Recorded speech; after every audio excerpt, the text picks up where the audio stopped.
We started making movies when we were kids because a friend of ours, a guy named Chris Nolan, got a Super 8 movie camera from his parents. And my brother and Chris were really good friends, and they always needed an extra, somebody that could get snowballs thrown at them in the battle scene or whatever. And so that was me. We grew up wanting to make fiction films and being completely inspired by like Star Wars. I mean, that changed my life. And then Indiana Jones and James Bond, Blade Runner. You know, the films that we were making at the time were stop action and claymation. And then everything turned to like space and special effects, using firecrackers to explode things, and using perspective and fishing lines, and covering a ping pong table with cooking flour and crashing spaceships into that, and that being the snowy planet. And we grew up in Chicago, so waiting until winter time for the snow to fall, and then we did the live action scenes out in the backyard. But we were constantly influenced by documentaries. So somehow I think Genghis Blues is a combination of this influence from documentaries and our desire to make fiction films about this great struggle and triumph and adventure. Our mom would call us in the room, and she encouraged us to watch TV, which is, I think, contrary to what most people's parents do. But the important part of it was that we were watching documentaries and not crappy stuff, sitcoms and stuff. Actually, we did that a little bit too. My mom says if it wasn't PBS, it was Archie Bunker's Place or Sanford and Son. Yeah.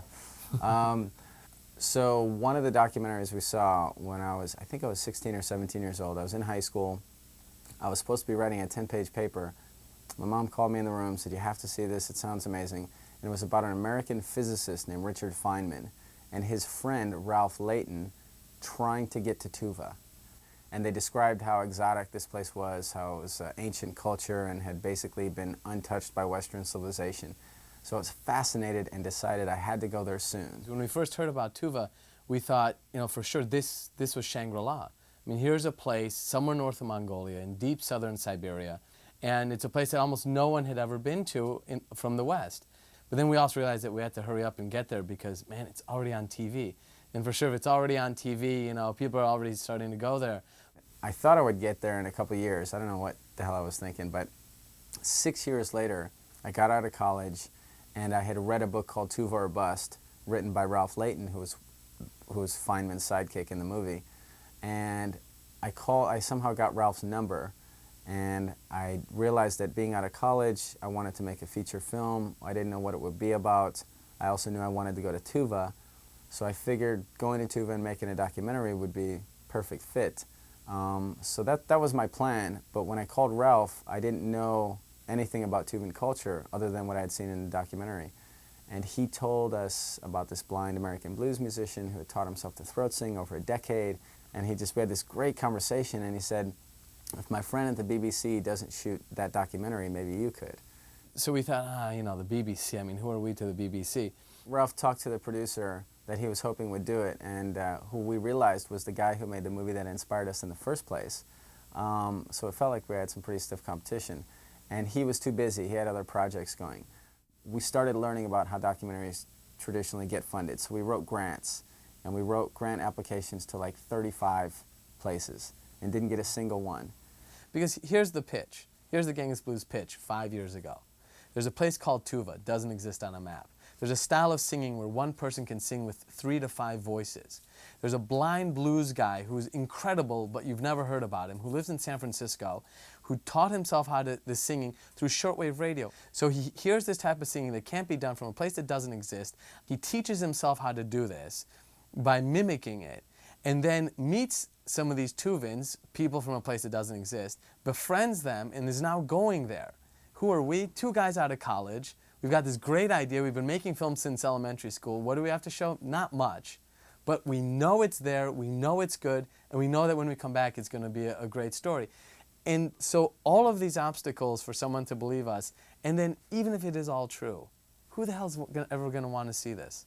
This is exactly why we have to do it, because it's so bizarre, it's so freaky, it's so incredible. And that's the thing that made investors say, it's so not going to happen.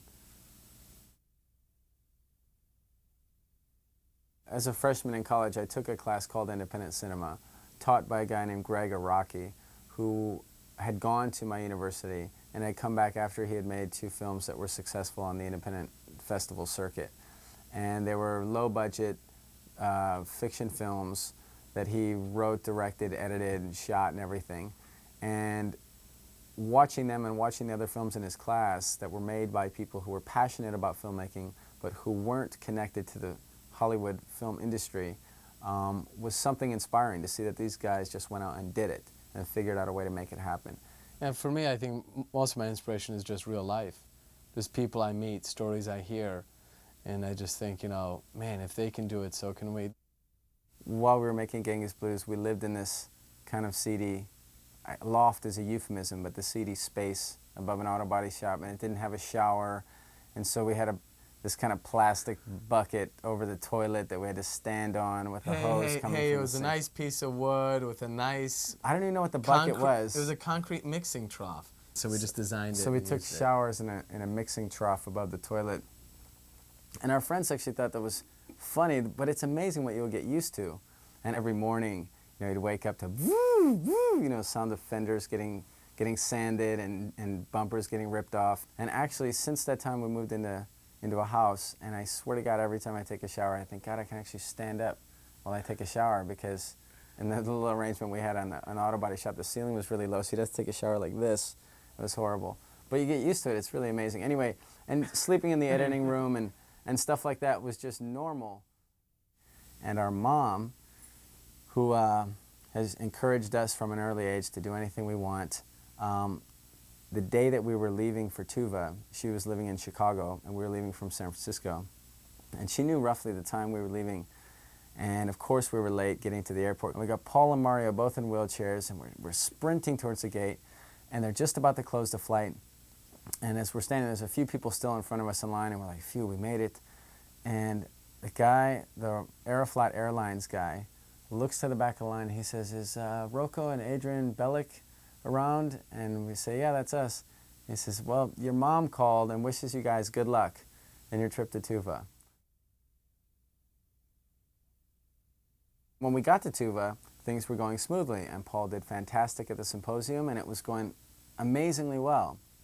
But when everything kind of hit the fan all at once, that's when we realized that we were in much deeper than we knew. We really had no idea what we had got ourselves into, especially when the consensus from the Tuvans was that it was a shamanic thing. And none of us are even religious, let alone shamanic. So that's when we realized, okay, it's totally out of our hands. And we just had, we just had to have faith that something good would happen. And it was at that moment that I realized how far away from our comfort zone we were. But because we'd traveled a lot since we were very young, that in a way that was exciting, because we knew that we were going to do something new. That was the weirdest part about it, that it was actually exciting. And I think it's just, by being so far out of our element, by realizing that we just were out of control and we're going to spin towards some destiny, and we didn't know what it was going to be. When Paul was performing on stage in Tuva, and as you see in the film, there's this total crisis that happens. 5 minutes before he goes on stage, Paul finds out he can't sing a song that he'd been preparing for months.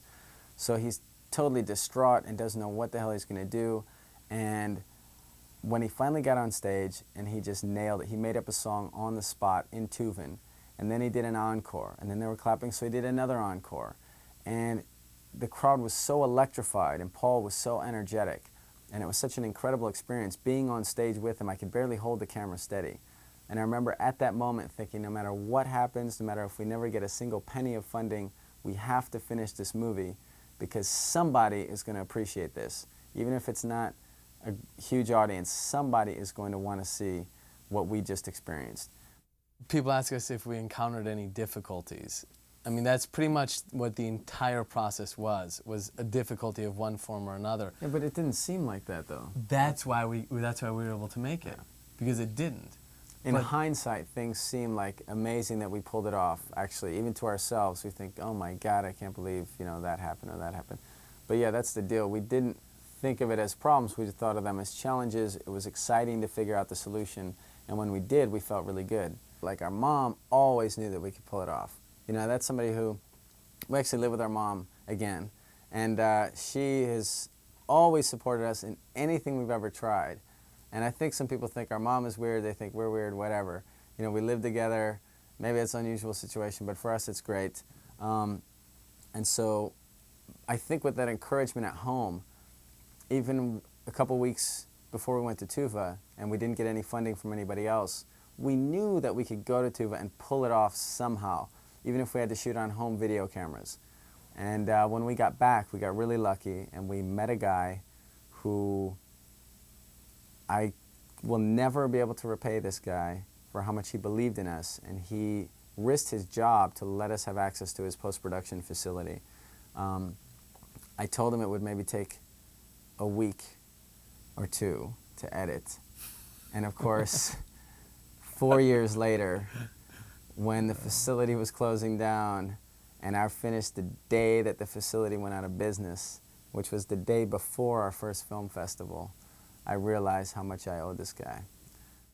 We had just gotten out of college when we began this film. And so for us, by the time college was coming to a close, we were both very interested in getting out and seeing the world and finally being free. And, but you know, now that sort of it's been a 4 to 5 year journey to make this film, you know, we sometimes joke that it was our graduate school. You know, that instead of going to graduate school, we took the money that we had and money that we didn't have, that credit cards had, and made this film instead. The greatest reward is that other people have been able to see what an incredible person Paul is. The first time I talked to him on the phone, I felt extremely fortunate to have the opportunity to talk to him, partially because I knew of his accomplishments as a blues musician, and partially just because he seemed like he had had so many experiences. He was such a, I guess, culturally or experientially rich guy that I felt lucky to be able to tap into his mind, you know, for a few minutes or a few hours and have conversations with him when he would tell us about playing with B.B. King, or when he was 18 years old and he was in John Lee Hooker's band. Later he was a band leader for T-Bone Walker. Paul has been an inspiration to us, not only in making the film, but as a friend, just as a person, to see the struggles that he's been able to overcome and the spirit that he has maintained over all of this to keep trying new things and to keep being interested in learning and growing, despite the obstacles placed in front of him. I think that Paul has been really overwhelmed by the response of Genghis Blues, and especially the response that people have had towards him and towards his friend Congarol. And he would like to say thank you to you know, audiences around the world who have been really amazingly supportive, not just supporting, but just enjoyed the experience as Paul enjoyed the experience, as we all did. And I think that he would like the audience to know that he really appreciates all the fan mail, love letters, gifts, emails. Whenever we come back from screenings, you know, whether it's a film festival or theatrical openings, you know, there's so much love that is sent our way, and very often we just feel like the conduits because, you know, it's because of Paul and Congarol and their friendship. And, you know, we feel so fortunate that sort of our first professional endeavor is to tell a story of such an incredible individual. I mean, not just a man, not just an American, not just a blues musician, but just as a human being, one of the most extraordinary characters that we've ever met. And to have the ability to tell his story with such a powerful medium like film has really been an overwhelming experience for us, and continues to be. People do tend to really see meaning in what Paul does, but I think Paul just does it because he loves it. And I think that in many ways that's the most special way of living one's life, and that's one of the things that we attract. Yeah, that's exactly actually what happened with all of us who went to Tuva. And in the 4 years that it took us to finish the movie once we were in Tuva, everybody involved has done it just because they want to. We didn't have any money to pay anybody, and nobody really expected that it would be widely distributed at all. So we weren't doing it even for ulterior motives like that. I mean, everybody was doing it just because they really cared. And there were people who didn't come with us to Tuva who came onto the project afterwards. A guy named Ian Williamson, who was like, I think he was 19 years old or 20 years old when I met him, and he was already kind of a hotshot online editor. And I hit him up, I said, hey, you know, if you have any free time, maybe in a few months, to online this piece, would you? And he said, sure. Of course, I didn't have to ask him that favor until 2 or 3 years later. But he did, in fact, help, and has helped at every stage of the process since then. And then there's this guy, Buff LaBeouf, who just believed in us from the start, gave us access to his facility. And I think without people like that, without our friends helping us, we wouldn't have been able to pull it off. It's just been a bunch of friends making a movie that they really cared about. All of these things are so beyond our wildest dreams. We were in Mongolia, in Ulaanbaatar. We had just finished screening Genghis Blues, and we're sitting in Mongolia. It's about 35 below. It's middle of February, and we get a phone call on a cell phone to tell us, hey, you guys are going to the Oscars. And it was just, I guess, poignant in the whole Genghis Blues odyssey that that's the way we should find out about the Oscars. Let's see, Lemon DeGeorge, the tree trimmer, musician, filmmaker, and sometimes rock and roll star, he continues to trim trees in the San Francisco area, still lives in the same flat, still plays rock and roll music. I think his band, Phoenix Thunderstone, has its 4th or 5th CD coming out. Lemon still has his recording studio going. Yeah. He's getting involved more and more with film projects. And Tony DeCicco is a guy who we don't see much in the film, but he is an amazing musician. He befriended Paul when he was taking throat singing lessons from Paul in San Francisco a few years ago. And he also, I think he has like 2 bands that he's working on. One of them's called Six Shaman, and they do this kind of world music, fusion, trance, pagan ritual kind of craziness. And then there's Ralph Layton, the head of Friends of Tuva, and sort of the almost Oz kind of figure in this whole production. I mean, he was always sort of in the background, but he played an integral role in everything that happened with Genghis Blues. He's here living in the San Francisco area with his wife and kids, and continues to dream up crazy ideas and support crazy ideas. And he's a very, very dear friend of ours now. And then Mario Cassetta, there's a dedication to him in the film because he passed away a year after we returned from Tuva. And but we can say it with a smile because Mario, if we ever live a 10th of the extraordinary life that he did, we will be very wealthy as a lifelong experience. The number one question when we show Genghis Blues, the number one question is, where's Paul? How is he? Where does he live? What's he doing? And Paul has had a very bittersweet sort of situation right now, as all life is. Paul was diagnosed with pancreatic cancer about 1.5 years ago. And at the time, the doctor said he may not live more than 2 or 3 months because it's such a vicious form of cancer. But again, Paul is doing the unexpected, and he's outliving all of these predictions, and he's happy.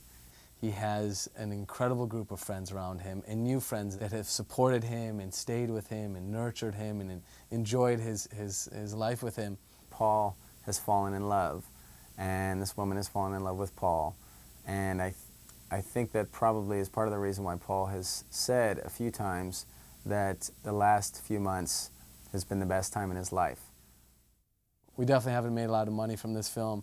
We haven't acquired much of anything except for an incredible experience, some great knowledge that hopefully now we can pass on to other people. And I think we're both just very psyched to keep going and keep trying to do exactly what we want to do, the way we want to do it, and hope that opportunities can still continue to open up in front of us so that we can do that and hopefully never have a real job.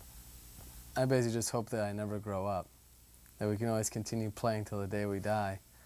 And it just blows me away that other people enjoy what we do. But that's the ultimate goal, is to play till the day we die.